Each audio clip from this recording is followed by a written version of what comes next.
How often do you go to a cinema or watch a movie? I think I go to the cinema twice a month. Alright. I would say at least twice a month because watching films, especially at the cinema, is my all-time favorite pastime. As well as this, you can have a more authentic feeling through a huge screen. You can feel the director's message all the more deeply. One example of this is the film Bohemian Rhapsody, which I will watch the third time when it is released. What kinds of movies do you like best? I really like kids movie.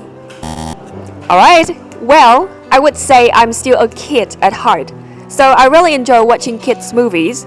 Although they seem really simple and innocent, there are often many life lessons packed into this film. Moreover, I'm really into drama and historical movie because they are really interesting.